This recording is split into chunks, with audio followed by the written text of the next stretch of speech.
예, 하나님 아버지 이 시간 교회사 함께하여 주시고 중세교회사를 통해서 참 하나님께서 또 교회를 어떻게 섭리하고 인도하셨는지 또 저희가 이것을 통해서 반면교사로 삼아야 할 것이 무엇인지 잘 배우고 오늘 현재에 대한 통찰력과 지혜를 얻게 도와주시길 기도합니다. 예수님의 이름으로 기도하였습니다. 아멘. 아멘. 네, 화면 공유를 하고 진행을 하겠습니다. 네. 오늘은 이제 새로운 장이죠. 중세 절정기 4장 할 차례입니다. 오늘은 이 한 장을 오늘 내로 끝날 거예요. 그리고 다음 장도 다음 주에 끝내고 그래서 이번 주하고 다음 주까지 해서 일단 1학기 마칠 겁니다. 중세를 그렇게 뭐 우리가 깊이까지 다룰 필요는 없을 것 같습니다. 그래서 인도를 빨리 내보도록 하겠습니다. 예, 여기 처음에 수도원이 나와요. 수도원. 예, 수도원이 나오는데요. 그 수도원이 지금 여기 이번에 처음 나오는 거 아니잖아요. 그 수도원이 언제 처음 나왔었죠? 기억나세요? 그스틸 공교 콘스탄티노플에 의해서 네. 공교회 됐을 때 예, 로마의 국교가 된 이후에 기독교가 세속 권력과 이렇게 결합하는 모습을 보면서 우리가 기독교의 순수성을 지켜야 되겠다. 그런 사람들이 이제 수도 운동을 했었잖아요.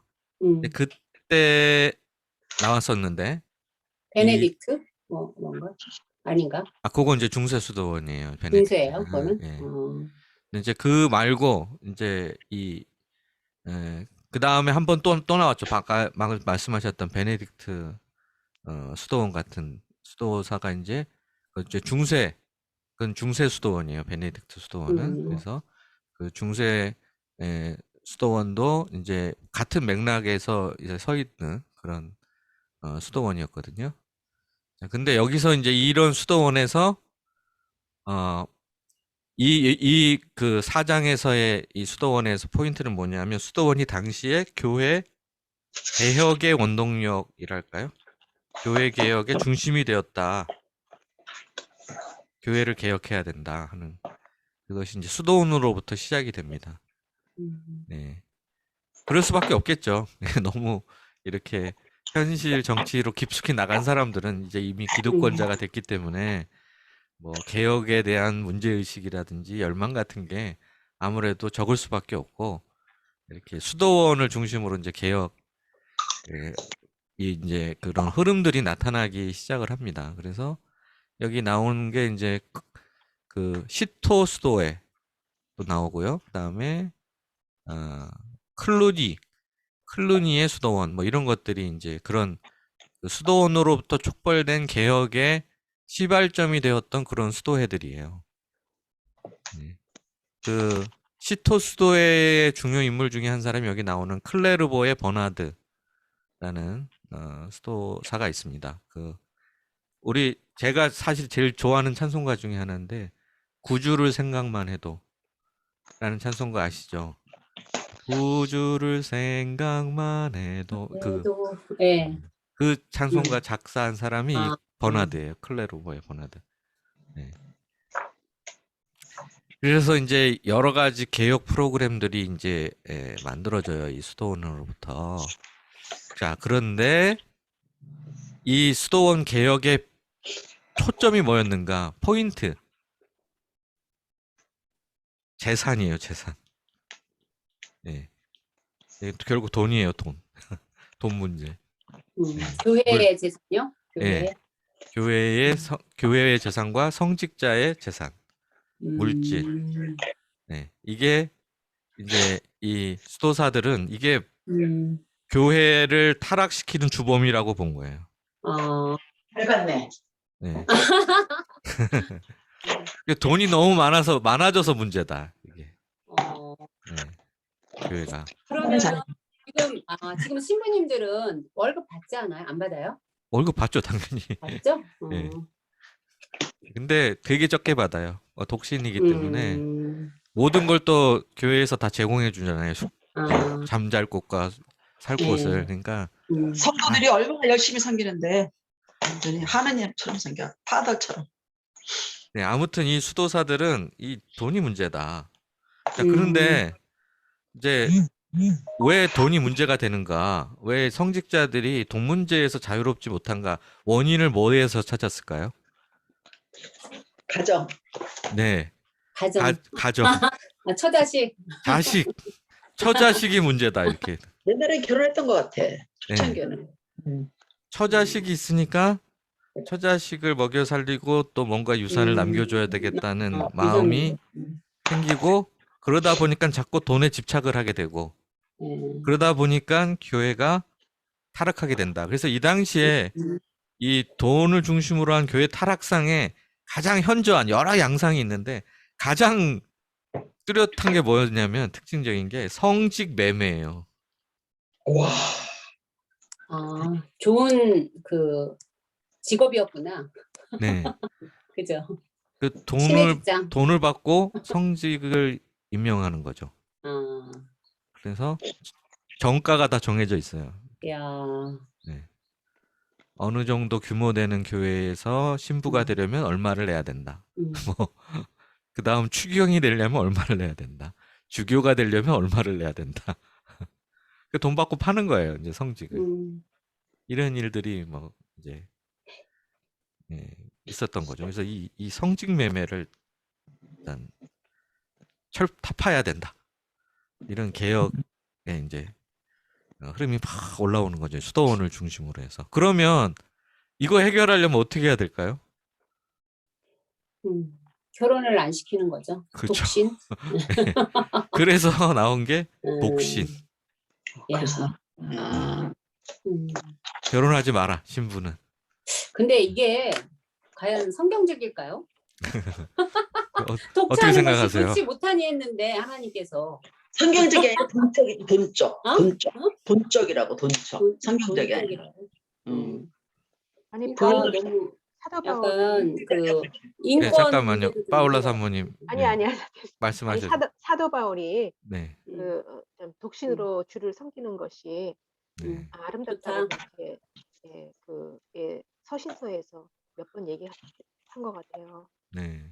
예, 정말 자유롭게 하나님을 섬기려면은 독신이고 자매들도 결혼하지 않고 섬기는 것이 좋지 않을까 이렇게 권면했던 것 같은데요. 네. 그러니까 성경적이라고 보시는 거네요. 그러니까 원하는 음. 자발적으로 네. 예, 원할 때는 성경적이라고 생각합니다. 네.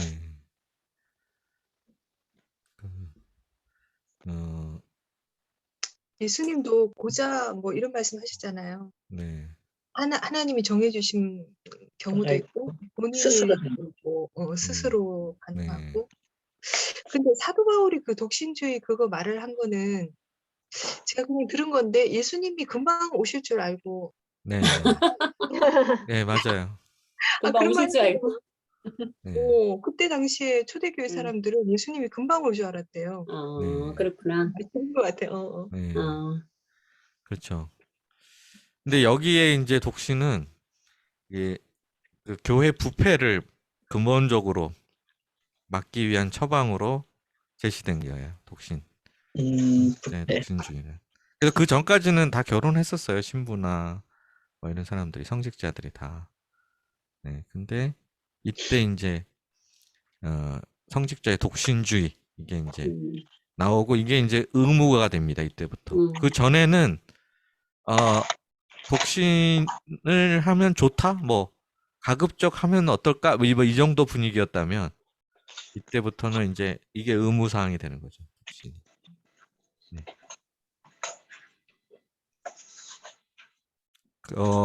그러면서 이 수도사들의 어떤 그 개혁을 주창하는 수도사들의 목소리가 점점 커져가서 교황 중에서 교황이 배출이 돼요. 이런 개혁적인 성향의 수도사들 중에. 그래서 그 개혁을 처음 시작한 사람이 이 레오 9세라는 교황입니다. 여기 책에 나오죠. 레오 9세. 예. 그리고 그 다음 그레고리 7세가 또 제일 유명해요. 그레고리 7세. 예, 그레고리 7세라는 교황이 또 이런 개혁 교황 이것이었죠. 그래서 이 사람이 이제 한 큰 업적이 뭐냐면 여기 중요한 거 다 결정했어요. 성직자의 독신, 그리고 성직 매매 금지, 이런 것들을 선포합니다. 그리고 이제 그레고리 7세가 또 유명한 거는 지난 시간에 잠깐 나왔던 사건 있죠. 세계사 시간에도 나온 카노사의 굴욕, 이 주인공이에요.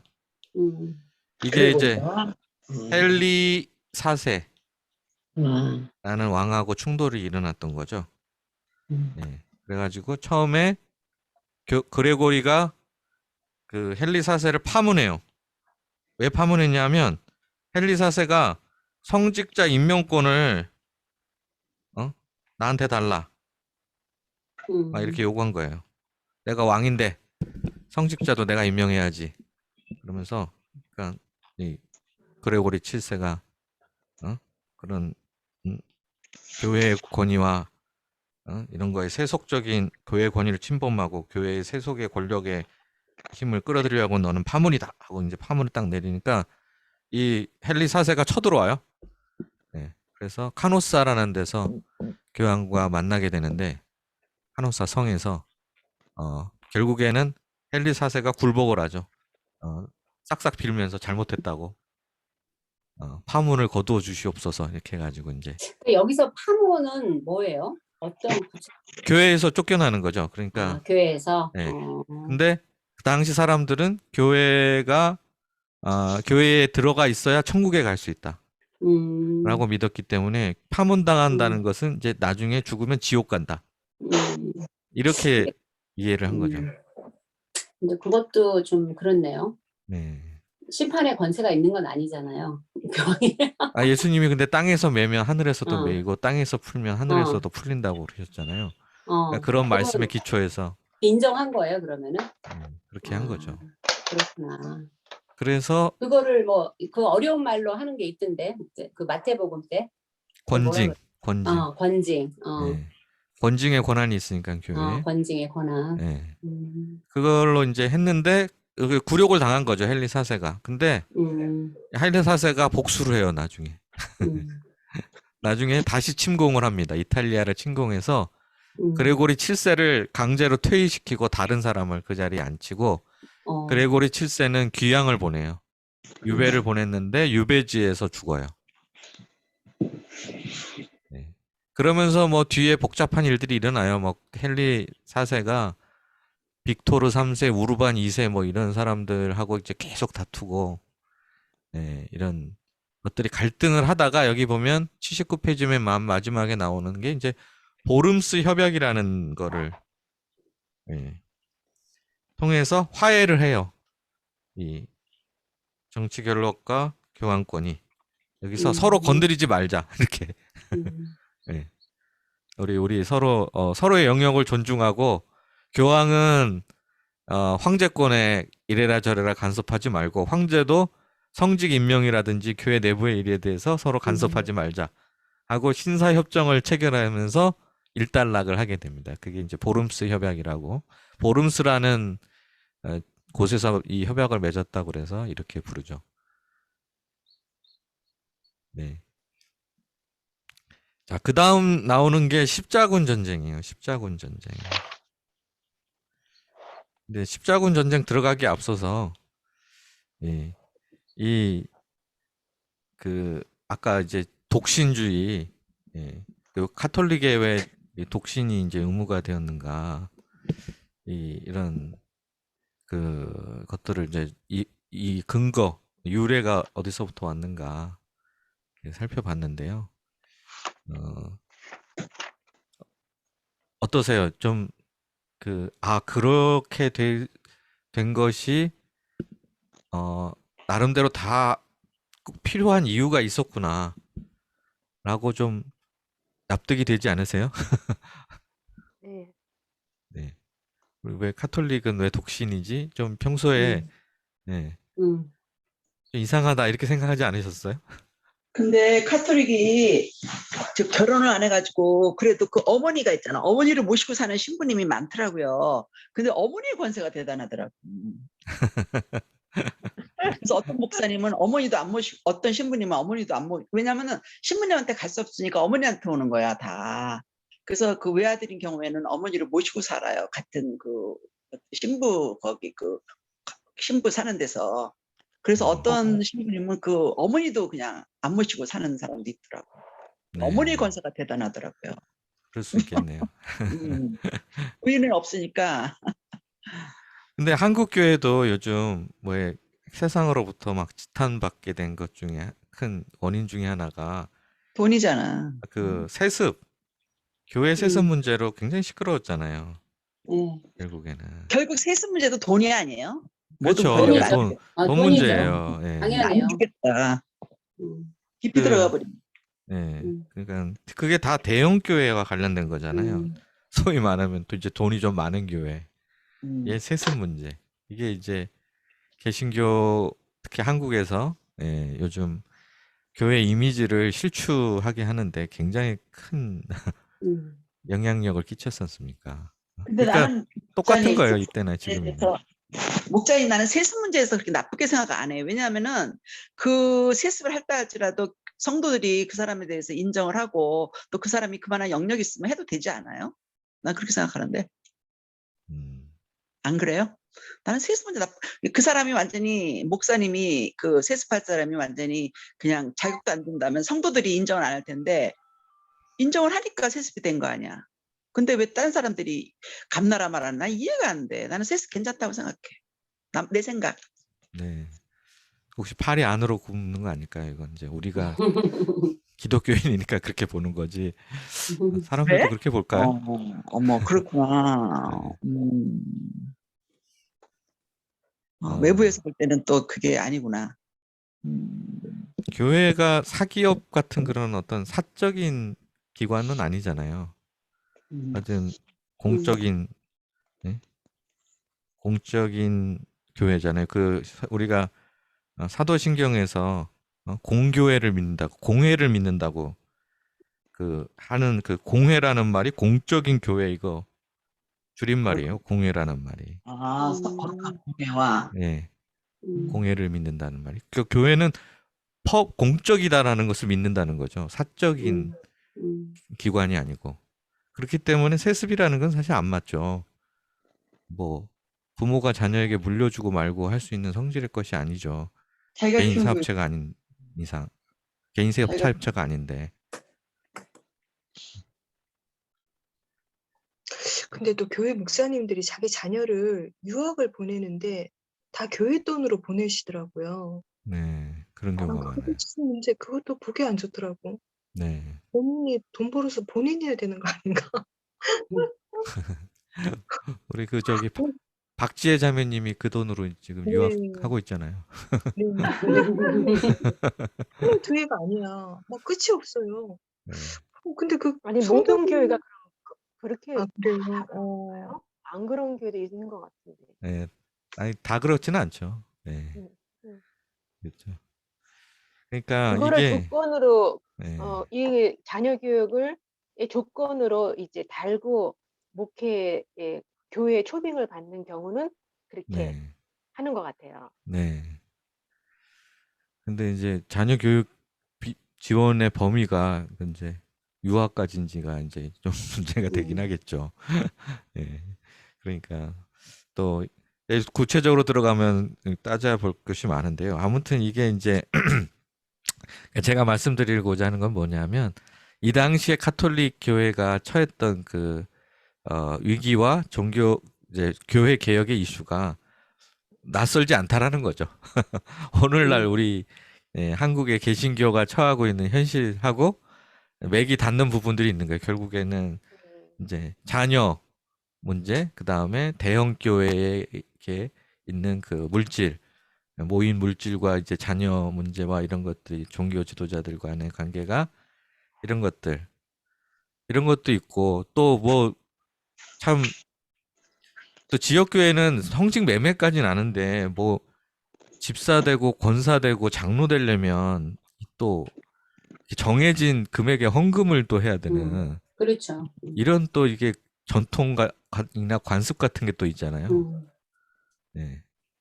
그리고 난 교회에서 우리 한나가 그쪽이 광림교회 출신이잖아요. 근데 그 교회 목사님이 주례를 하면 100만 원을 내야 된대요. 그래서 우리 모세 목사님 해주셨는데, 교회는요 그 일요일마다 이제 목사님이 주례를 하면 100만 원씩을 낸대네. 그러면은 두 팀을 하면은 200만 원을 버는 거야, 일주일에. 그거는 목사님 개인 돈이야. 난 그게 이해가 안 돼. 뭐 그래요. 100만 원이래요. 딱 정해져 있대요. 그래서 그쪽에서 아유. 못한 게, 왜냐하면 감사해서 드린 거겠죠. 아니야. 감사가 아니라 그거는 저 주례비래요. 주례비. 네. 아니, 감사한금은 이제 따르고. 그래서 그거는 좀 감사함을 해주면 되는데, 그거는 좀 사례비가 딱 정해져 있대요. 그렇다고 네. 얘기하더라고. 그난 진짜 이해가 안 되더라고.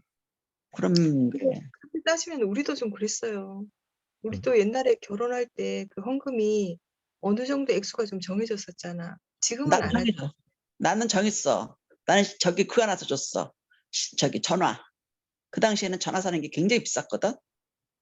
그러니까 이제 그런 것도 감사함으로 하는 게 좋은 것 같아. 어느 네, 정도. 그러니까 그거를 무슨 금액을 딱 정해놓고 뭐 뭐 이렇게 해라, 뭐 해야 해라. 된다라는 그런 거를 하는 거는 좀 저도 보기에는 안 좋더라고요. 예.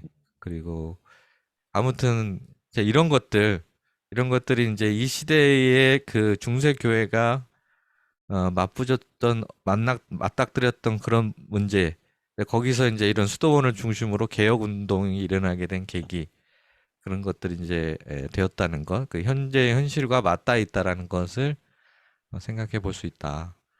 자, 그 다음에는 십자군 얘기를 할 건데요. 십자군 유명하잖아요. 십자군. 네. 예루살렘 탈환하기 위해서. 네. 십자군이 발생한 이유가 단순하지가 않아요. 일단 가장 큰 이유는 방금 말씀하신 것처럼 종교적인 이유, 즉 성지를 탈환해야 된다. 이게 가장 컸죠. 시작은. 왜냐하면 이슬람 세력에 의해서 성지라고 불리우는 이제 팔레스타인 지역, 이 지역이 전부 이제 점령을 당한 상태였기 때문에. 그래서 이 중세 때는 이제 그 성지 순례를 가고자 하는 사람들이 많이 있었는데, 즉 실질적으로 길이 막히게 된 거죠. 성지 순례에. 너무나 위험해졌기 때문에. 이제 그러다 보니까 이 성지를 탈환해야 된다는 목적에서 이 십자군 전쟁이 이제 일어나게 된 거죠. 자, 그런데 그게 전부가 아니다라는 게 문제예요. 예, 그것도 문제지만 과연 성지 탈환이라는 명분으로 전쟁을 일으키는 게, 이게 성지 탈환은 좋은데 알겠는데 그 수단으로 전쟁이를 동원하는 것이 과연 옳으냐 하는 문제가 일단 있고요. 첫 번째는. 두 번째는 뭐냐면 동기가 이런 동기만 있었던 건 아니라는 거예요. 네, 그들의 동기가. 여기 나와 있지만 경제적인 이유, 정치적인 이유가 정치적인. 상당히 컸다. 그리고 후대로 가면 여러 차례 십자군 원정이 이뤄지는데 뒤로 가면 뒤로 갈수록 종교적인 이유는 사라지고 오로지 경제나 정치적인 이유만 남게 되는 그런 모습으로 변질돼 가요. 십자군 전쟁이. 이제 이런 게 있었죠. 그래서 이제 땅을 차지하기 위해서 새로운 땅. 네. 결국에는 이 봉건사이기 때문에 토지가 중요한데 유럽에는 이미 다 차지하고 있는 거잖아요. 이미 주인이 있는데 그러면 우리가 이제 뻗어나갈 곳은 저쪽밖에 없다. 그래가지고 이 땅에 대한 욕심으로 또 전쟁이 이루어지게 됩니다. 그래서 제1차 십자군 전쟁은 우르반 2세 교황입니다. 이 사람 교황 때 이제 십자군 전쟁이 처음 시작이 되고요. 그 다음에 이제 그래서 생겨난 게 뭐냐면 예루살렘을 실제로 점령을 해요. 1099년에. 그래서 거기에 예루살렘 라틴 왕국이라는 나라를 세워요. 그래서 이 라틴 왕국이 한 8, 90년 정도 유지가 됐습니다. 여기서 예루살렘에. 근데 나중에 다시 이슬람 세력에게 함락당하죠. 그 다음에 제2차 십자군 원정이 있습니다. 2차 십자군 원정은 1144년경 요때쯤인데 이때 이제 아까 그 수도서화 중에 클레르보의 버나드 얘기했는데 그 클레르보의 버나드가 십자군 원정을 독려하는 그런 설교로 유명해졌고요. 2차 십자군 원정은 그닥 뭐 성과가는 별로 없었습니다. 그 다음에 3차 십자군 원정은 예루살렘, 아까 라틴 왕국이 세워졌던 예루살렘이 다시 이슬람 세력에 의해서 함락됐다는 소식을 듣고 재탈환하기 위해서 벌인 전쟁이 3차 십자군 전쟁이에요.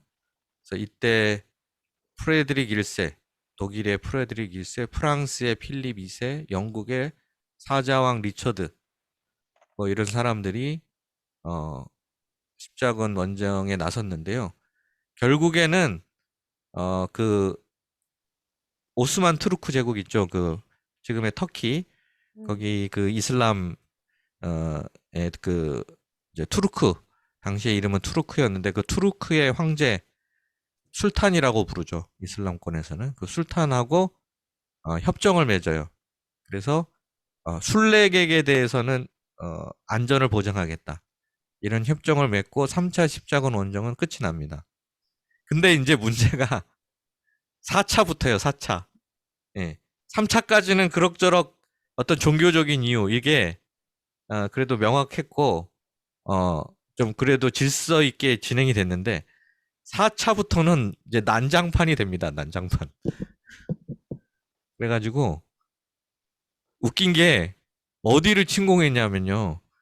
그 동로마 제국 있죠. 이슬람 제국을 이슬람권을 가서 정도 점령한 게 아니라 동로마 제국에 있던 그 지역 있잖아요. 대표적으로 여기 콘스탄티노플. 네.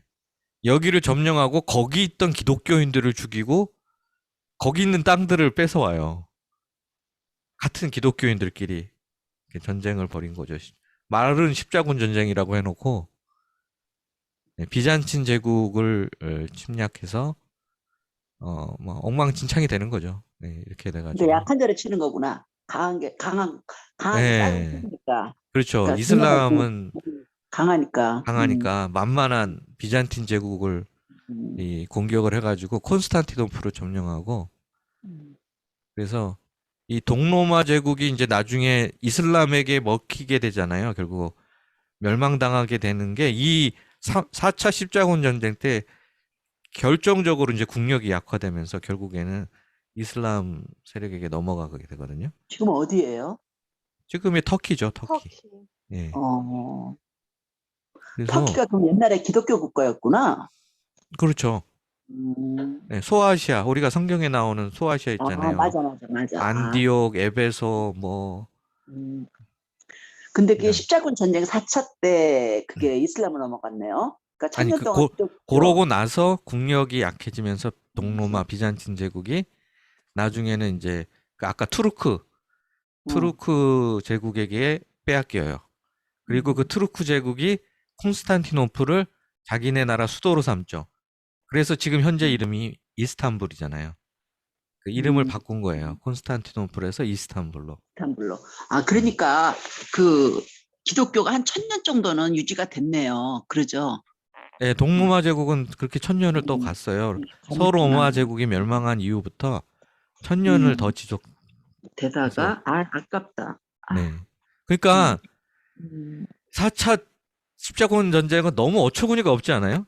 왜냐하면 같은 신자들끼리 전쟁을 벌였다는 것도 어처구니 없지만 그래서 결국에는 원래 기독교 국가였던 비잔틴 제국을 무너뜨리는 결정적인 계기를 만들어주고 그곳을 이슬람화하는데 가장 큰 기여를 한 거예요. 그러니까 되게 말도 안 되는 거죠. 이슬람을 막기 위해서 우리가 십자군 전쟁을 벌인다고 해놓고 실제로 그 이슬람 세력을 도와준 결과가 된 거잖아요. 이슬람의 확장을. 어차피 땅도 못 뺏고. 그리고 땅도 뺏은 것도 아니고 약탈만 하고 네, 결국에는 철수를 했거든요. 그러니까 뭐 이도 아니고 저도 아니고 막 죽도 밥도 아닌 엉망진창이 된 거예요, 이제. 네. 그리고 뭐 그 다음에 5차, 6차, 7차까지 계속 이어졌는데 뭐 얘기할 거리가 없어요. 이제 이 뒤부터는 그냥 소소하게 뭐 그냥 왕들이 땅 욕심이 나서 전쟁 벌이고 나서 우리는 십자군 전쟁이야 이렇게 그냥 그렇게 명분을 내세우고 기치를 든 그런 소소한 전쟁들이 몇 번 있었던 게 전부고 아무런 실질적인 성과를 거둔 건 없습니다. 예. 그런데 이제 십자군 전쟁이 가져온 영향은 있어요. 근데 산업혁명. 예, 뒤에 좀 나와요. 그거는 이제 어떤 영향을 끼치게 됐는가 십자군 전쟁이 그거는 나오고 그 사이에 지금 잠깐 스페인 재정복 얘기가 나옵니다. 그 지난번에 스페인이 이슬람 세력에 의해서 점령당해서 식민지가 됐었다고 말씀을 드렸었잖아요. 스페인 여기. 근데 거기 있는 그 스페인 사람들이 포르투갈 사람들이 계속 저항을 해요. 그 스페인을 점령한 이슬람 사람들을 무어인이라고 부르거든요. 무어인. 이 무어인들에게 끊임없이 계속 저항을 하면서 점점 그 저항군의 세력이 확장이 돼 가기 시작해요. 그래서 해방된 도시들이 생기고 무어인들로부터 그러다가 아예 이제 다 쫓아내버려 거의 다. 그래서 여기 보면은 13세기 말쯤이 되면 남부의 그라나다 왕국 정도만 남아있고 나머지 스페인 지역을 전부 다 이렇게 수복하게 되는 거죠. 나중에 여기도 마침내 다 이제 쫓겨나가게 되고요. 그래서 스페인을 다시 찾아왔다. 기독교 국가로 이렇게 이게 이 당시에 일어났던 아주 큰 일 중에 하나죠. 이거는 우리 파울라 사모님 잘 아실 것 같아요. 스페인에 계셨으니까. 뭐 알기는요. 이 정도밖에 모르죠. 근데 그라나다가 마지막에 이제 거기서 전쟁하고 모로코 쪽으로 이슬람이 갔잖아요. 그게 네. 이제 그라나다에 있는 아람브라 궁전. 네. 그 멋있고 아름다운 아람브라 궁전에 이슬람 그 문화 건축이 최고거든요. 그거를 놓고 갔을 때 얼마나 참 기가 막혔겠어요. 그래서 그 노래도 있잖아. 네, 아람브라 궁전의 추억. 네, 노래도. 이것이 마지막 무어인들 이슬람이 끝까지 거기서 하다가 이제 쫓겨나는 것이 1492년. 예. 그렇죠. 여기 또 정말 아름다운. 가보셨나요? 아람브라 궁전에? 네, 가봤어요. 정말 이 아람브라 궁전은 어떻게 그 이슬람 그 문화가 어떠며 그 사람들의 어떤 과학과 건축과 그 예술 정말 입을 이렇게 벌리고 네. 네. 근데 산티아고 거기 그 순례길도 거기 스페인에서 시작하지 않아요? 네, 그 산티아고 콤포스텔라라고 거기서부터 이제 쭉 밑으로 십자군 그 국토 회복 전쟁이 거기서부터 이루어지잖아요. 네. 그래서 국토 회복 전쟁할 때 그 야고보의 깃발을 이렇게 들고 내려왔다 그러더라고요. 그 네. 깃발을 들면 다 승리를 한대. 네. 그런 전설이 있다고 들었어요. 네. 그 아람브라 궁의 추억은 기타 배우면 처음에 이렇게 그거 배워. 그거 배워요. 그거 되게 쉬워요 생각보다. 쉬워. 아, 그래요? 그래가지고 기타 처음 좀 배우고 나 기타 좀 맞아. 치는데 티 내고 싶을 때 주로 이제 나도 옛날에 했던 것 같아. 대학교 때. 예루살렘에서 죽은 그 야고보가 시신이 끌고 가서 그쪽에다가 무덤을 만들었다는 그런 전설로 인해서 산티아고 데 콤포스텔라라고 그 끝에 이제 성당이 있는데 거기서부터 이제 쭉 밑으로 네. 내려왔어요. 700년 동안. 한 달 건너는데 한 달. 네. 근데 이제 여기서 이제 스페인의 수복이 갖는 의미가 있습니다. 뭐냐면 여기가 원래 이제 이슬람 지배하에 있었는데 이슬람 사람들은 그리스 철학을 연구를 많이 했어요. 이슬람 학자들이. 그래서 플라톤이나 아리스토텔레스 뭐 이런 그리스 철학자들의 저작 그 책이나 이런 것들을 보존하고 있었고 연구도 많이 해놨는데 스페인이 이제 수복이 되면서 이 그리스 철학자들의 원전 이런 사상것이 거꾸로 유럽으로 수입이 돼요. 예, 여기서 보존했던 그 고대 문물을.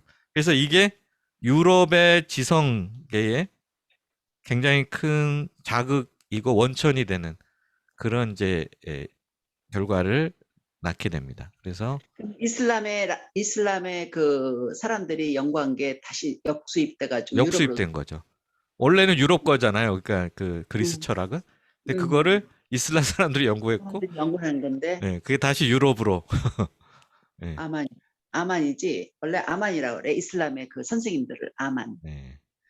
음. 이제 그런 일들이 이제 일어나게 되고요. 그 다음에 이제 십자군 전쟁의 영향으로 이게 어쨌든 전쟁을 통해서 이게 그 기존의 중세라는 것은 굉장히 폐쇄적인 그런 이제 경제 시스템 안에 딱 갇혀 있다가 어쨌든 바깥으로 뻗어나가면서 전쟁을 통해서 이제 무역도 활발하게 돼요. 무역이나 상업. 그래서 물건을 사고 팔고 막 이런 일들이 이제 많이 일어나면서 이러면서 이제 이 중세 이코노미 경제라는 것은 농업 중심이었는데 드디어 상인들이 출현합니다. 상인들. 물건 사고 파는 상인 계급. 이 사람들을 뭐라고 부를까요? 이렇게 있었는데 그거를 뭐라고 이거는데 길드라 그러나? 뭐 길드 맞아 길드. 이 사람들을 부르주아. 부르주아로. 부르주아? 네. 부르주아가 원래 무슨 뜻이냐면 성 안에 사는 사람들이란 뜻이에요. 그러구나. 그 성 밖에는 농사 짓는 사람들이 살겠죠. 음. 농부들이. 근데 성 안은 도시잖아요, 이제. 그 안에서 경제 활동을 하는 시장이 있는 성 안에서 하는 그 상인들을 가리켜서 부르주아라고 부르게 됩니다. 그래서 이 부르주아가 재산을 축적하게 돼요, 점점. 네. 그리고 점점 이제 사회적인 어떤 그 중요한 계층으로 오르게 되죠. 그래서 나중에 이제 부르주아 혁명이라는 거. 네. 산업혁명. 네. 산업혁명은 이제 기술적인 혁명이라면 부르주아 혁명이라는 어떤 사회의 주도권이 바뀌는 혁명이죠. 그러니까 그 전에는 누가 주도권이 중세에는 귀족, 세습 귀족과 이런 제후들, 영주들이 이제 중심이었는데 그게 바뀌게 되는 부르주아 혁명이 이제 이때부터 이 십자군 전쟁의 여파로 그 싹이 이제 태동하기 시작하는 그런 계기가 되는 거죠. 자, 그러다 보니까 수도회의 변화가 생겨요. 수도회가. 기존의 수도회는 어디에 있었을까요, 주로? 산속. 예, 산이나 네. 사막이나 어디 뭐 시골에 있었다고요, 다. 한적한데. 조용하고 한적한 그런 시골의 수도원들이 다 있었거든요. 그런데 이때부터 이제 뭐가 새로운 수도원이 나타나요. 도시에 있는 수도원이에요. 도시 안에. 그러니까 도시가 발달하면서 성 안에 이렇게 성한 사람들이 상인들이 생기고 상업이 발달하고 사람들이 많이 모이기 시작하면서 도시 안에 있는 수도원들이 드디어 이때 나타나는데 그 대표적인 게 여기 나오는 거예요. 책에 나오는 프란시스코 수도회랑 도미니크 수도회. 이건 다 창시자 이름이에요. 도미니크, 프란시스코. 예. 두 이제 이 수도회가 나타나요. 이건 유명하죠. 프란시스코 수도회는 우리나라 둘 다 우리나라에 들어와 있고요. 프란시스코는 개신교인들이 좋아하는 수도사죠. 프란시스코. 예. 되게 그 정신이 맞닿아 있어요. 우리 그 제자도 예수님의 제자도를 실천하고자 하고 말씀대로 살고자 하는 그런 정신을 가지고 있어서 프란시스코 유명하죠. 근데 이들이 그러면 이제 시골에 있는 수도원은 지난번에 말씀드렸죠. 그 일하고 기도하라, 기도하고 일하라. 그래서 노동을 했거든요. 농사를 졌다고요. 그래서 자급자족을 했어요. 근데 이 도시의 수도회는 어떻게 먹고 살았을까요? 성 안에서 농사를 지을 수는 없잖아요. 황금. 장사했나? 구걸. 국어를 맞습니다. 국어를 했습니다. 그거를 해? 예. 집집마다 찾아다니면서 어머. 스님한테 스님도 그러잖아. 스님도 그렇게 했었잖아요. 어머나. 네. 집집마다 찾아다니면서 밥 주세요 이렇게 해가지고. 그래서 이 프란시스코 수도회나 도미니크 수도회를 탁발 수도회라고 부릅니다. 탁발이 그거 구걸한다는 거잖아요. 구걸에 의탁한다. 예. 그 탁발승 이게 네. 그거구나. 예. 탁발승이 있잖아요. 그죠? 네. 그게 그런 뜻이었는지 몰랐네. 예. 그래서 이런 탁발 수도회 중에 별로 알려지지 않은 데가 여기 책 83페이지 마지막 단락에 나오는 피터 왈도가 만든 탁발 수도회도 있었어요. 근데 이 피터 왈도는 카톨릭 교회로부터 어마어마한 탄압을 받아서 사라졌어요. 너무 탄압이 심해서. 근데 도미니크 수도회나 프란시스코 수도회는 교황청이 인정하고 키워줬거든요. 근데 이 피터 왈도가 세운 수도회는 탄압을 받았어요. 왜 그랬을까요? 무슨 차이가 있었을까요?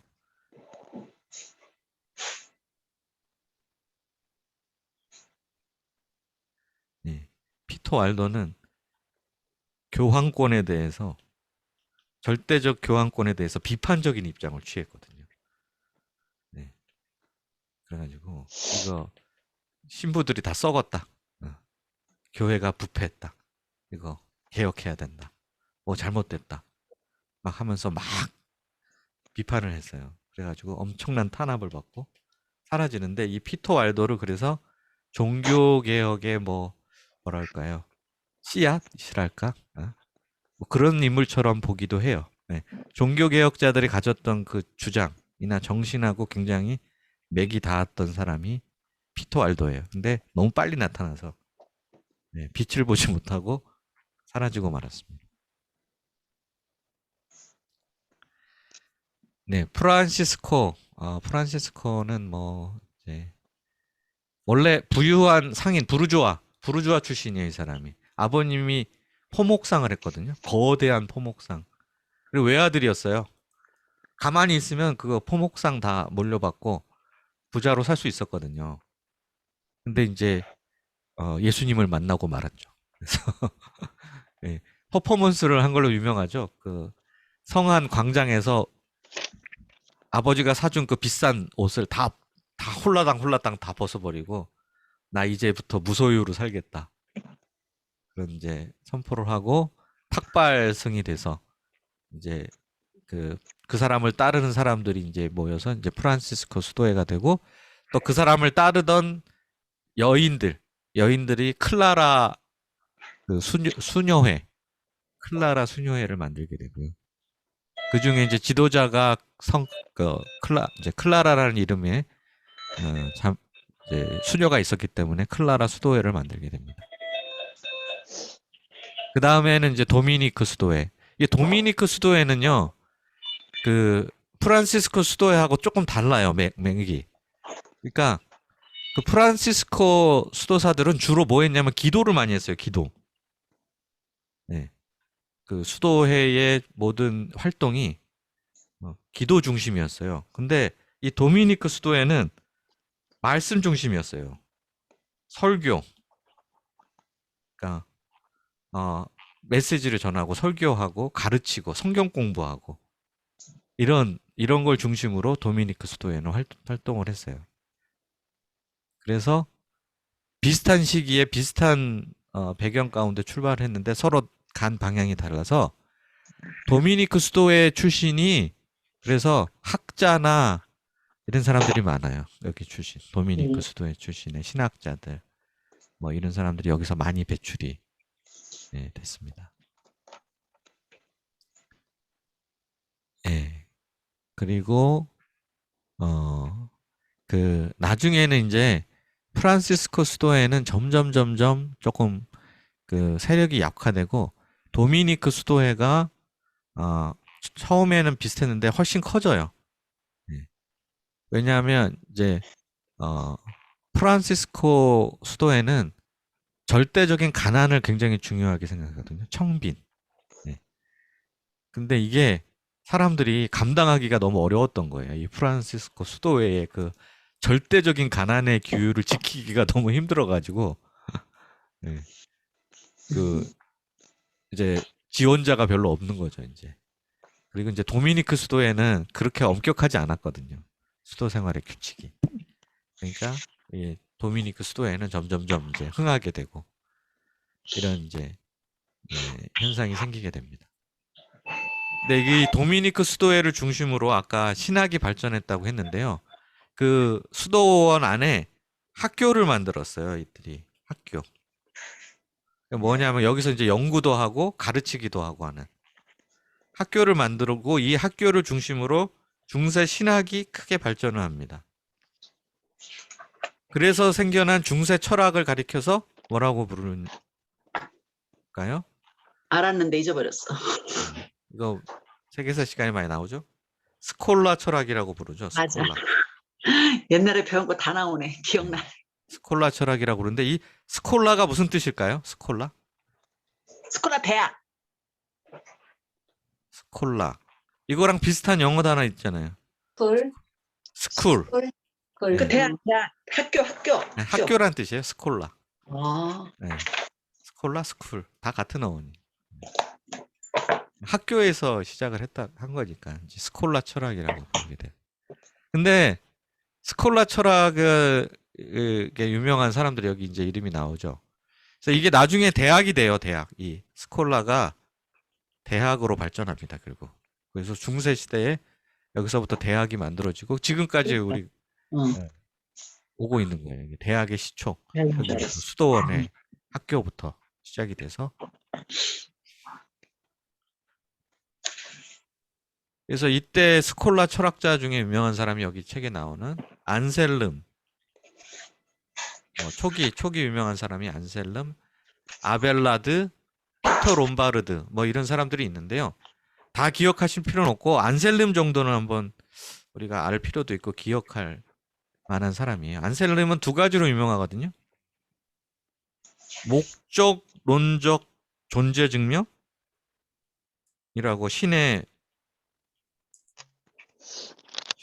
하나님이 계시다는 거를 증명하라 할 때 목적론적 증명이라는 게 있어요. 그러니까 이런 거예요. 그러니까 뭐 어떤 물건은 목적이 있잖아요. 그러면 그것이 존재하게 된 목적이 있고 그러면 맨 처음에 시초에 제일 먼저 뭔가를 목적을 부여한 기원이 되는 그 목적이 있을 거 아니냐. 그 목적은 누가 부여하느냐. 하나님이 부여할 수밖에 없다. 그런 신적 존재가 있어야만 목적이라는 것이 이제 모두 만물 가운데 가능하게 된다. 그렇기 때문에 하나님은 계실 수밖에 없다. 뭐 이런 식의 증명하는 이런 목적론적 증명을 한 사람으로 유명하고 또 하나는 속죄 교리 있죠. 예수님의 속죄에 관련된 교리. 그리스도의 십자가가 어떻게 속죄를 이루는가. 죄값을 대신 치루신 죽음이었다. 이거를 체계적으로 정리하고 발전시킨 사람이 안셀름이에요. 그래서 이 안셀름은 속죄 교리의 대가로 또 이름이 널리 알려졌던 사람입니다. 그래서 기억을 해야 될 필요가 있고요. 뭐 그 외에 아벨라드나 롬바르드는 뭐 우리가 굳이 이것까지 알 필요는 없을 것 같고 꼭 알아야 될 사람은 잘 아시는 들어보셨을 유명한 중세 철학의 가장 뭐 이렇게 배가면서 유명한 사람이 있죠. 누구죠? 아리스토텔. 중세니까 아퀴나스. 토마스 아퀴나스. 음. 토마스 아퀴나스라는 신부님 아니에요? 토마스 아퀴나스? 네, 신부이면서 수도사죠. 네. 이분이 이제 그 중세 철학을 뭐 집대성한 사람이다. 이런 사람으로 유명하죠. 신학대전이라는 책을 썼죠. 신학대전이라는 책을 쓰고 이 사람의 특징은 뭐냐? 신학을 이전까지는요. 플라톤의 철학에 기반해서 신학적인 이런 연구를 하고 전개를 해나갔어요. 플라톤.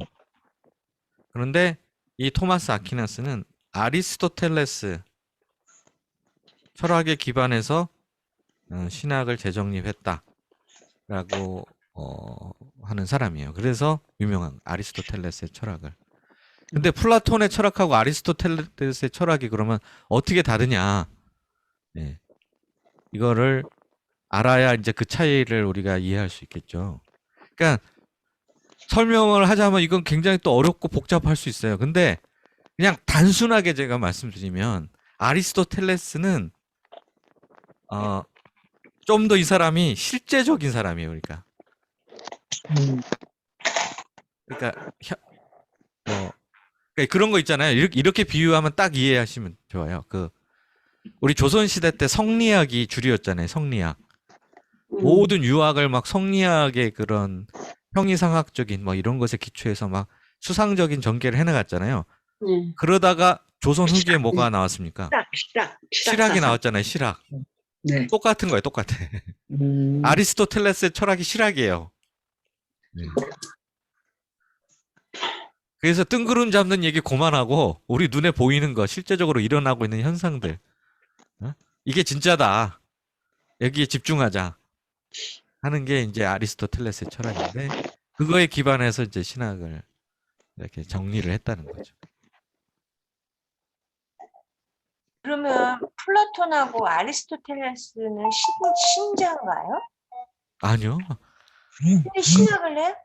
아니요. 예, 그 사람들이 신학을 했다는 게 아니라 네. 신학을 세울 때 그 네. 사람들의 철학적인 방법 이런 거. 방법, 개념 그걸 끌어와서 음. 네, 신학적 체계를 세웠다는 거죠. 예수님 탄생하시기 훨씬 전 사람들인데요. 뭐 둘 다 플라톤이나 아리스토텔레스는. 다 하셨어요? 네. 그래서 그러면 아리스토텔레스의 철학을 토마스 아퀴나스가 어디서 입수했을까요? 어디서 배웠을까요? 아까 그 스페인 네. 그 그러니까 스페인에 있던 이슬람 그 학자들. 네. 예. 맞습니다. 그 스페인에서 보존되었던 아리스토텔레스의 철학적 저작문들이나 뭐 연구들을 흡수해서 그걸로 새롭게 체계를 세운 사람이 바로 이 토마스 아퀴나스가 되겠습니다. 그리고 건축, 중세 건축하면 뭐가 떠오르세요? 그것도 유명하잖아요. 중세 시대 교회 건축 특징. 고딕이죠, 고딕. 고딕. 네네. 고딕 양식. 특징이 뭡니까? 고딕 양식의 특징. 하늘을 쭉쭉 향해 뻗었죠. 네. 하늘을 향해 엄청나게 높은 첨탑. 네. 이게 고딕. 뭐 쾰른 대성당 뭐 이런 거 유명하잖아요. 쾰른 뭐 엄청 높게 왜 이렇게 지었을까요? 하나님을 향해 나가는 거 아니에요? 네. 하나님을 향해 가까이, 하늘을 향해, 저 높은 곳을 향하여. 네. 이런 게 반영이 된 거죠, 건축에. 네. 그래가지고 뾰족뾰족하게. 네. 그 전에는 그 전에 이제 교회 원래 초대교회 때는 바실리카라고 말씀드렸었잖아요. 바실리카 양식 기억하세요? 십자가 모양으로 생긴 그런 단층 건물이에요. 단층이고 십자가 모양으로 생긴. 근데 그 다음에 이제 로마네스크 양식이라는 게 대세가 되거든요. 로마네스크 양식도 바실리카하고 거의 비슷해요. 큰 차이가 없는 그런 양식의 교회들이 세워지다가 이제 여기 고딕 양식이 아주 뚜렷한 뾰족뾰족 높이 이런 건물들이 세워지게 됩니다. 그리고 각이 져 있어요. 이렇게 뾰족뾰족하고. 그러니까 로마네스크 양식이나 바실리카 양식은 둥글둥글하거든요. 원형 도움 형태의 지붕이 있고, 근데 여기는 다 각진 형태로 이렇게 돼 있죠. 그래서 우리가 글씨체 중에 반듯반듯한 글씨체를 뭐라고 부르나요? 고딕체. 고딕체라고 부르잖아요. 이게 다 여기서 온 거죠, 뭐.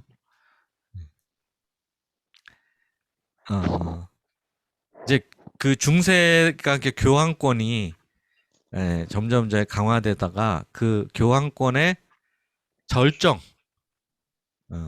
절정에 해당하는 사람이 여기 나오는 이노센트 3세예요.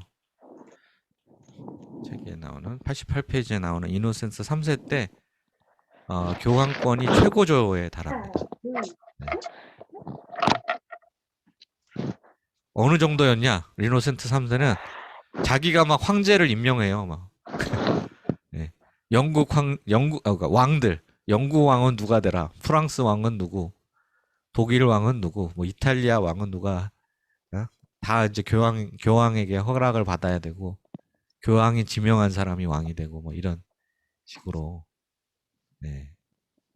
할 정도로 대단한 권세를 누리게 됩니다. 근데 이때를 정점으로 이제 그 다음부터 계속 이노센트 3세부터는 계속 추락밖에 안 남아요. 이제 그다음부터는 교황권이 점점 미끄러집니다.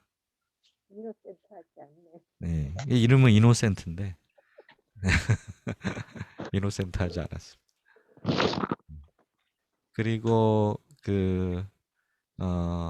이노센트 3세부터 이 사람이 그런 것 같아요. 권력이 강해지면, 그러니까 이렇게 권력이 세면 셀수록 뭐 어떤 위험성이 있겠습니까? 크면 클수록 즐기고자 거기 권력을 맛을 보다 권력을 네. 누리고자 하는 마음. 권력의 맛을 보면 그 다음엔 뭐예요? 그 다음에는 이제 교만해지고 사람이 뭐랄까요? 눈에 뵈는 게 없어지면 어떻게 돼요? 그러니까 반드시 부패. 무리수를 던지게 되죠. 무리수. 네. 이렇게 저렇게까지 할 필요는 없었는데 하는 자꾸 이런 무리수를 많이 던지게 됩니다. 그래서 이때부터 그런 이제 교황청의 그 폐해랄까요? 폐단 그런 게 아주 이제 극명하게 나타나기 시작해요. 네. 그러면서 계속 이제 쇠퇴 일로를 겪다가 결국 이제 종교 개혁을 맞이하게 되는 뭐 그런 얘기가 됩니다. 그래서 이때 뭐 화채설 같은 거 이게 나중에 나올 거예요. 또 그 성만찬 때 이 떡과 포도주가 실제로 예수님의 살과 피로 변한다 하는 게 이게 화채설이거든요. 이때 생긴 거예요. 그러니까 이거를 카톨릭에서 되게 뭐 이제 중요하게 여기는 거거든요. 화채설이. 근데 생긴 지가 그렇게 오래된 게 아니에요. 이 이노센트 3세 때니까 13세기 경에 생긴 거니까. 그럼 왜 이거를 이제 화채설을 왜 만들었을까를 우리가 알 수 있어요. 이 배경을 보면 왜 실제 예수님의 살과 피로 변한다. 빵과 포도주가 왜 이런 주장을 하게 되었을까요? 가톨릭 교회에서. 반드시 교회 와서 그걸 먹어야 된다 이런 건가? 네. 자기의 권위를 교회 나타내기. 잘 나오게 하려고. 네. 그러니까 어떻게 주장을 했냐면 원래 빵과 포도주잖아요. 근데 이게 언제 예수님의 살과 피로 변한다고 주장을 하냐면 그러니까 그 신부님이 이렇게 줄 네. 때 신부가 거기에 이제 안수하고 이렇게 축도를 하면 그때 딱 그 순간에 이게 예수님의 살과 피로 변한다는 거예요. 그러면 이 신부 성직자의 권한이 어떻습니까? 많이 올라가죠. 엄청나지. 이거 엄청난 거죠. 하나님과 동일시대잖아. 그죠? 네. 그러니까 어떤 이게 성직자의 권위, 네. 그거를 어떻게든 뭐 아주 최고조로 끌어올리기 위해서 나온 교리가 이 화채설이에요. 그래서 이제 이 성만찬할 때 가톨릭 교회에서는 이 빵과 포도주를 그래서 아주 신성시하죠. 예수님의 살과 피니까. 네. 신성시하게 돼요. 그래서 포도주 안 주잖아요. 떡만 주잖아요. 미사 때. 예? 포도주 와. 안 줘요, 성만찬 때. 맞아, 섣불리. 떡 안 주는 것 같아. 동그란 떡을 갖다가 뭐 네. 신부님이 입에다 넣어주는데 요즘 코로나기 때문에 입에다 안 넣어주고 가져가는 것 이미 같더라고. 성배에다가 해가지고 혼자 마시. 신부만 혼자 마셔요. 네. 그리고 아. 신도들한테는 포도주 안 줘요. 아, 빵만 주는구나. 네. 어. 왜 포도주 안 주는 줄 아세요? 어머, 그러네. 예수님의 피는 신부에게만 네. 어, 흘릴까 봐요. 흘릴까봐. 흘릴까봐. 흘릴까봐. 너무 네. 단순하다. 진짜. 이해가. 예수님의 피를 흘리면 안 되잖아. 땅에 떨어뜨리면 안 되잖아요. 예. 아, 그런 거예요? 네. 또 떨어질 수 싫어서가 있잖아. 아니라 청소하기 싫어서. 아, 너무 빵은 안 허무하네. 떨어지나? 이게 답이 그 너무 허무해. 네, 떡은 이렇게 동그랗게 만들어서 입안에 싹 넣어주기 때문에 이렇게 부서지거나 흘릴 위험이 없는데 포도주는 따르거나 마시다가 흘릴 수 있잖아요. 젤리로 만들면 되는데 젤리처럼 만들어. 젤리 사탕처럼 입에 딱딱 넣어주면은 아니, 안을 포도주가 비쌌던 거 아니에요, 초콜릿 혹시? 만들어봐. 그러면은 매주 대박 칠 거야. 먹이려면은. 그래? 성찬식 포도 젤리, 맞아. 성찬용 포도 젤리. 포도주 젤리. 우리 맛봅시다. 제가 한번 만들어 갈게요. 쉽습니다. 네, 오늘 이제 이 사장이 그 중세의 절정인데 제목이 절정이라는 게 뭐가 절정이라는 거겠어요? 뭐 교회의 건강함과 뭐 이런 게 절정이라는 거겠어요? 부패가 결정이네요. 권력과 네. 그로 인한 부패, 이게 타락. 교황권, 네, 음. 교황권의 절정의 교황권. 시기였다는 뜻이지 교회가 뭐 그리스도의 몸된 교회로서의 제대로 모습을 갖춘 시기였다 그런 뜻은 전혀 아닌 거죠. 근데 원인이 뭐예요? 그러니까 이 결국에는 아까 나왔잖아요. 오늘 얘기가 돈과 돈과 권력. 권력이에요. 돈과 권력. 네. 음. 그러니까 교회가 돈과 권력을 갖게 되면 네. 어떤 일이 일어나는가가 이 중세 절정 이 오늘 우리가 다룬 이 장에서 다 보여주는 거예요. 무섭다. 이게 이제 돈과 권력이 뭐예요? 이제 우리 지난주 주일 말씀에 제가 말씀드린 썩을 양식이잖아요. 썩을 양식. 썩을 양식. 썩을 양식. 영생하도록 있는 양식을 구해야 되는데 교회가 썩을 양식에 취해가지고 네. 망가져가는 네. 그런 모습을 잘 볼 수 있습니다. 네. 근데 진짜 그 망가진 모습은 이 다음 5장에 어디까지 망가지는가가 나와요. 그 교황 하나가 아주 면제부. 네. 개차반 뭐 결혼하고 막 그런 막 세컨드까지 둔 교황이 하나 있어. 그 아주 완전히 엉망진창인 교황. 이름은 모르겠어요. 네. 이름은 그래도 모르겠어요. 이때는 아까 수도원에서 개혁 운동 같은 걸 하잖아요. 그렇죠. 네. 그리고 개혁적인 교황도 나오고 막 그래요. 그 근데 뭔가 자정 노력을 해요. 토마스 아퀴나스 같은 사람들. 근데 이 이노센트 3세 이후로의 그 카톨릭 교회는 그것조차도 개혁 움직임조차도 사라져요. 그 다음부터는 그냥 계속 그 바닥으로 굴러떨어질 일만. 이것을 나오는 거예요. 견제하는 어떤 파가 없었나 보죠. 있었죠. 아까 이제 피터 왈더 같은 이런 사람들이 네. 이제 목소리를 내면 무자비하게 아주 그냥 다 불태워 버렸어요. 네. 이단이다. 그래가지고 그렇게 됐죠. 네. 그 유명한 또 그래서 전 종교개혁이라고 종교개혁 전에 이런 교회 개혁 움직임들이 있었는데 다 화형당했어요. 후스 같은 사람 유명하죠. 제일 후스와 그 후스를 따르던 사람들 저기 어디죠? 지금의 그 헝가리 뭐 체코 그쪽에 있던 그 후스 추종자들을 다 불태워 죽여버렸죠. 그 마녀사냥도 이때 나왔겠네요. 마녀사냥. 네, 아무나 마녀 사냥이라든지 이런 것도 요때 네. 그 아주 그냥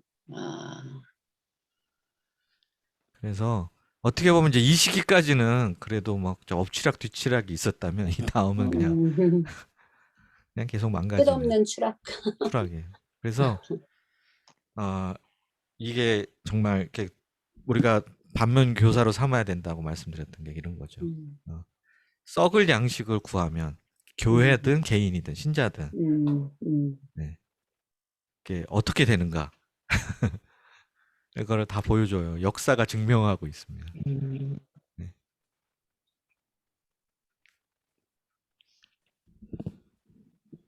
이 당시도 그 헌금으로 그렇게 부자가 됐나요? 교회가? 이 당시는요, 기부, 기부. 교회에 기부하면 천국 간다. 음. 네. 이게 이런 문화가 있었어요. 그래서 부자들이 혹은 귀족들이 자기 재산이 열이면 한 2, 3 정도는 교회에다가 기부를 하는 거예요. 그러니까 부자가 되지. 그리고 또 7은 있잖아요. 그리고 2, 3 정도 투자해서 자기 죽음 이후 영생을 보장받을 수만 있다면 그 정도 투자할 만하지 않겠어요? 근데 이 당시에는 그 명칭이 교회라는 명칭은 아니죠? 교회라고 했죠. 교회라고 했어요? 네. 그러면 예수님이 이 당시 교회가, 그러니까 그 성당. 오셨고 나서 이렇게 그 어떤 그러니까 그 예수님 믿고 고백한 그거를 교회라고 했잖아요. 네. 그 교회랑 이 교회, 그러니까 제가 좀 의문인 게, 교회라는 그 개념의 명칭이 쓰여진 건 예수님 모시고 나서 네. 그 신앙 고백한 그 네. 모임을 이룬 그것을 네. 교회라고 했잖아요. 예, 예. 이때 교회랑 이 중세 시대 때의 교회의 차이가 뭐예요? 이때 교회라는 말을 어떻게 해서 나온 거죠, 그러면? 사모님, 제기동도요. 제기동 교회도, 제기동 성당도 처치라고 그래. 교회라고 그래. 왜? 영어로는 처치야. 그렇지. 네. 그러니까 처치 우리가 나와. 기- 대이동 개신교랑 구분하기 위해서 성당, 교회 이렇게 나누는 거지 지금은. 영어로는 그렇죠? 처치야, 처치야. 그런 것 같아. 영어로는 제기동 처치야. 카톨릭 처치야. 그러니까 성당이라고, 또 성당도 교회라고 하나 봐, 영어로는. 근데 아니 근데 황사라 사모님 질문의 의도를 뭘 저 물어보시는 왜 건지 잘 의도- 모르겠어. 왜 의도를 아. 모르겠어요. 난 알겠는데. 황사라 사모님은 어떤 조직, 교회 조직 이런 중세 시대에 와서 건물 짓고 뭐 이런 큰 교황이 나오고 주교가 있는 그런 그 초창기 교회에서 발달된 이렇게 모습인데 네. 그거를 이렇게 구분해서 그런 질문이 그치. 나오지 않았을까요? 아니, 교회라는 단어가 사실은 예수님을 중심으로 모임에서 처음 쓰였다는 거잖아. 우리가 알기로는. 네. 저는 그렇죠. 그렇게 근데 여기 알고 교회 성당도 교회냐 이거지. 카톨릭도 그 말이잖아, 지금.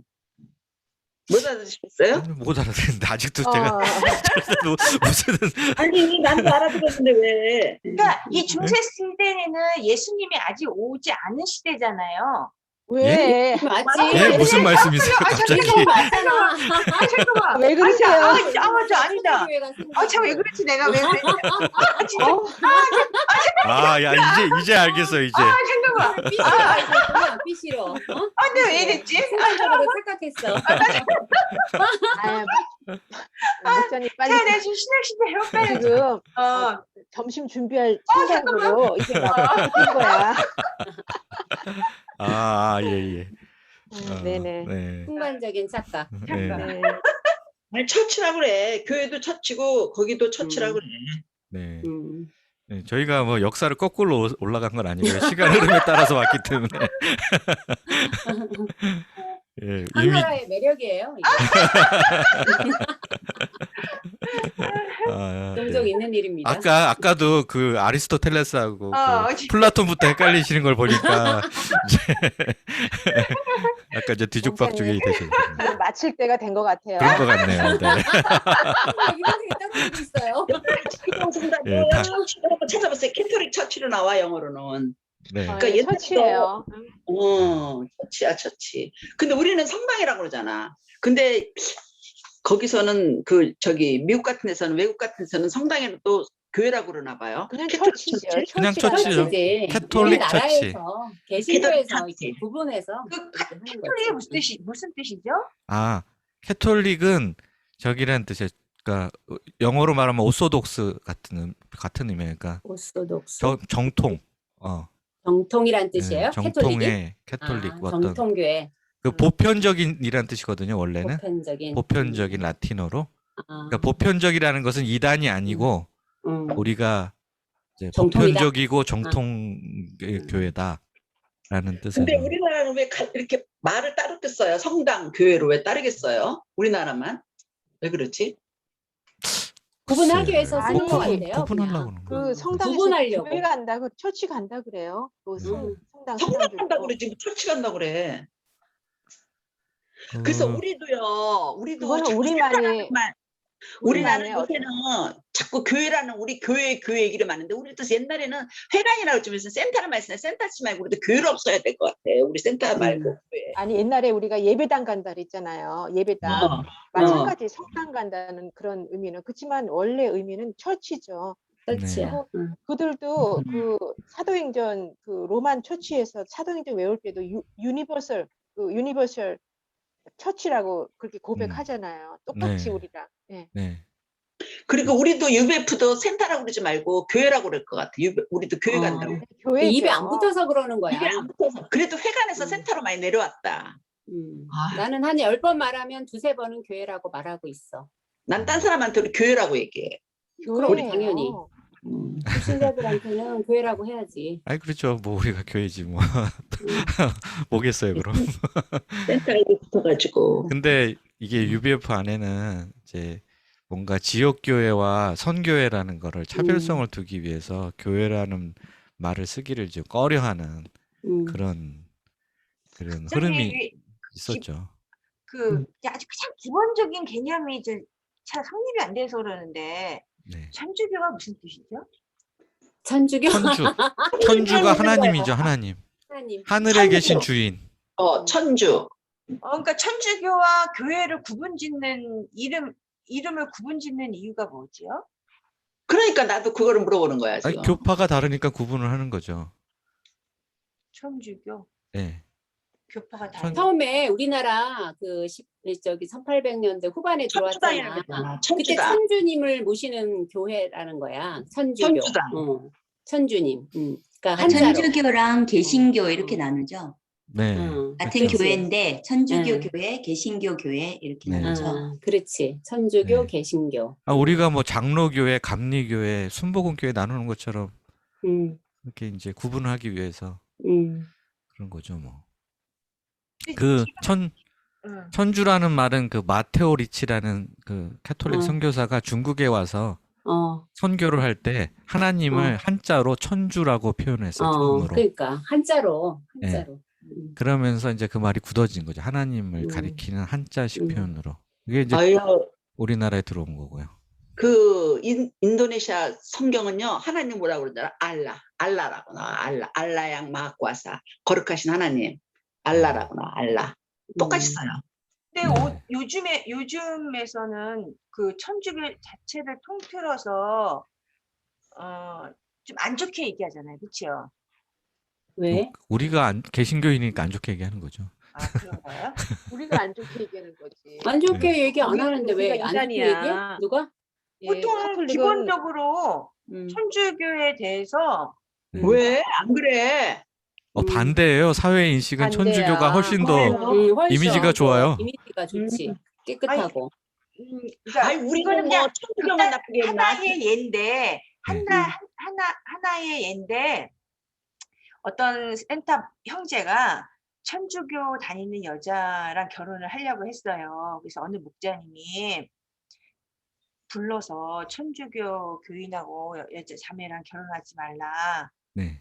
그거는 그러니까 뭐 천주교가 하여튼 안 좋다 그래가지고 하여튼 네. 이제 한마디로 말해서 그 이단이다. 네. 그래서 결혼을 막 반대하고 막 그랬던 적이 있거든요. 네. 그리고 요즘에도 보통 신부들이 이렇게 기도를 하면은 뭐 그건 한 일부분이긴 하겠지만 뭐 하나님, 예수님, 뭐 불교님 마리아. 이름으로 기도합니다. 뭐 이런 식으로 얘기를 한다든지 아, 한 네. 일부분일 수는 지엽적인 그런 거. 있겠지만 제가 들어온 천주교에 대해서는 항상 그랬어요. 네. 그러니까 하나님과 예수님이 없이 오직 신부만 있다. 네. 그렇게 얘기하고 옛날에 우리 UBF가 천주교만 뭐 이단이라고 생각했냐? 교회도 별로 인정도 안 했는데 뭐.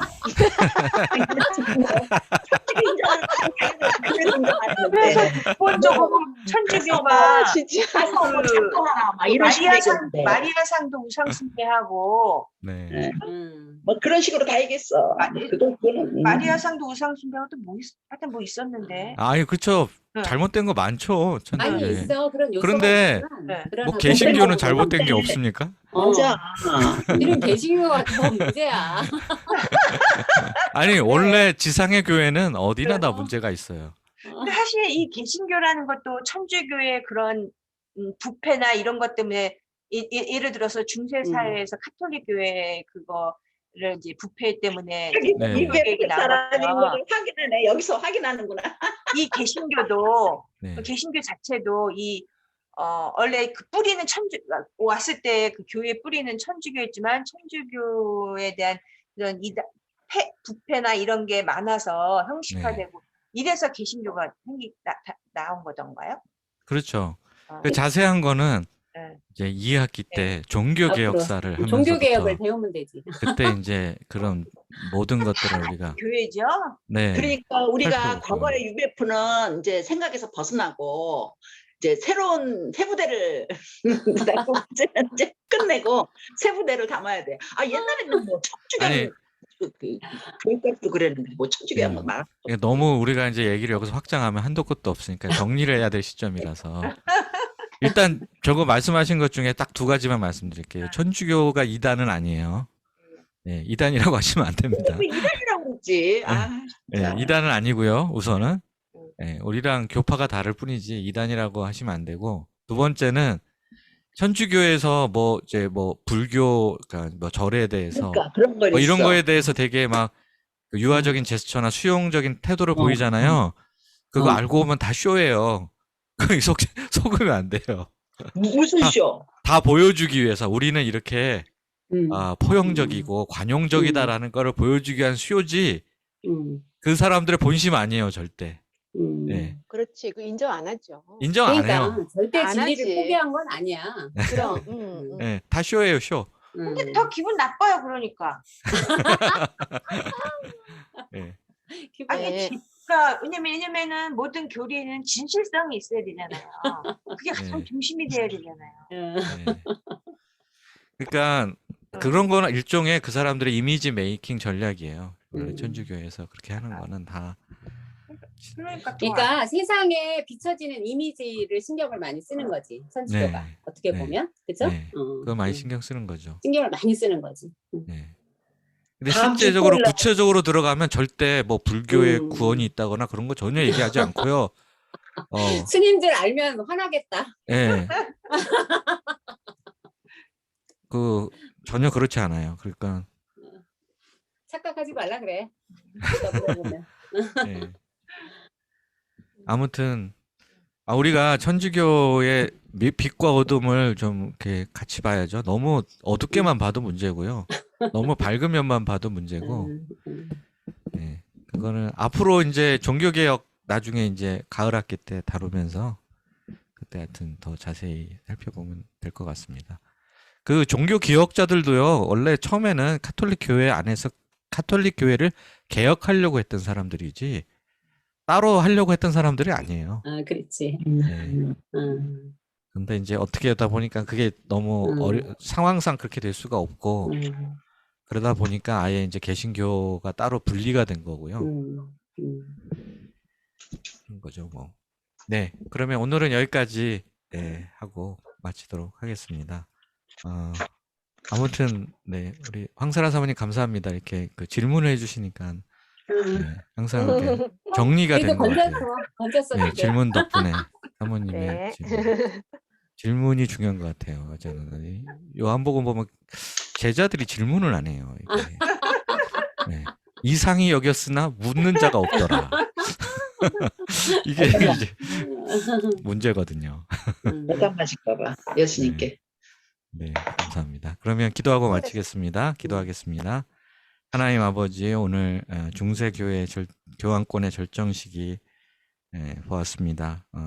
썩을 양식, 이 세상에 눈에 보이는 물질과 권력을 추구할 때 교회가 얼마나 무너지고 망가질 수밖에 없는지 보았습니다. 하나님 아버지, 영생하도록 있는 양식을 구하는 저희들 되게 하여 주시고 늘 자신과 공동체를 새롭게 하고 말씀 앞에 개혁하여서 건강한 교회, 또 그리스도의 생명이 살아있는 교회, 온전한 교회를 함께 이루어가게 도와주시기를 기도합니다.